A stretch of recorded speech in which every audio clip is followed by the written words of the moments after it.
আগামী বাংলাদেশের তার ক্যান্টনমেন্ট বাড়ি ছাড়া করেছে। আজকে দেখেন শেখ হাসিনা সে বাংলাদেশ থেকে সে বিতাড়িত হয়েছে। এটা আপনার বেলা আপনি পারতেন না, আমার বেলা আমি থাকতে পারতাম না।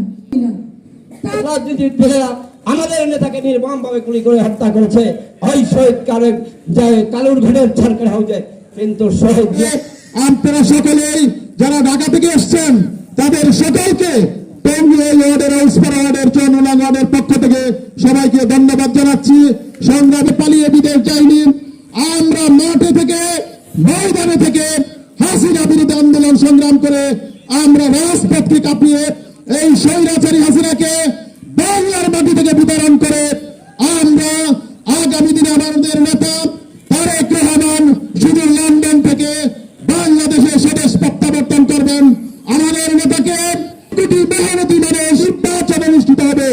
সেই নির্বাচনে ষড়যন্ত্র হলো ষড়যন্ত্রকারীদের দাঁত ভাঙা জবাব দিয়ে দানের শীষ মার্কায় আমরা ভোট দিয়ে আমাদের প্রার্থীকে বিজয় করে তারেক রহমানকে বাংলাদেশের প্রধানমন্ত্রী বানিয়ে আমরা একটি সুন্দর, আমরা একটি সুজলা সুফলা শস্য সবল বাংলাদেশ এবং চেকফোর্সের অধিনায়ক বাংলাদেশকে যদি বলি বাংলাদেশ কার নেতৃত্বে স্বাধীন হয়েছিল, তাহলে দেশের কৃষক শ্রমিক মেহনতি মানুষ বলবে, মৎস্যজীবী ভাইরা বলবেন, তখনকার সময় যারা যুদ্ধে ঝাঁপিয়ে পড়েছিল এক বাক্যে বলবেন শেখ মুজিবুর রহমান যখন ব্রিফকেস দিয়ে 32 নম্বরে পাকিস্তানি বাহিনীর কাছে পরামর্শ করে আত্মসমর্পণ করছিল, তখন বাংলাদেশের ভাগ্য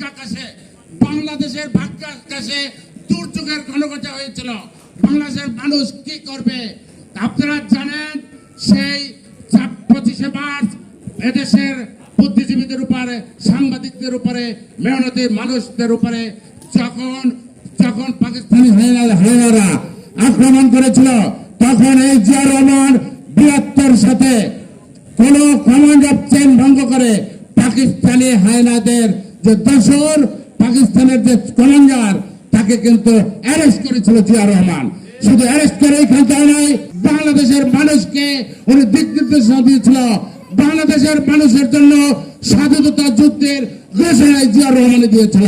30 তারিখ আসতেছে মাওলা, সে বাংলার জমিনে এসে যেন নেতৃত্ব দিতে পারে, মানুষের খেদমত করতে পারে, জনগণের খেদমত করতে পারে, সেবা করতে পারে, সেই তৌফিক দান করে। ব্যাপারী বাড়ি এবং সরকার বাড়ি যে সমস্ত লোকেরা এখানে শুয়ে আছে মাহবুব, তাদের কবরগুলিকে রিয়াজুল জান্নায় পরিণত করে দাও। রব্বির হামহুমা কামা রব্বায়ানি সগীরা, রব্বির হামহুমা কামা রব্বায়ানি সগীরা। সুবহানা ইয়াসিফুন ওয়া সালামুন আলাল মুরসালিন আলহামদুলিল্লাহি রাব্বিল আলামিন। আমিন। লা ইলাহা ইল্লাল্লাহু মুহাম্মাদুর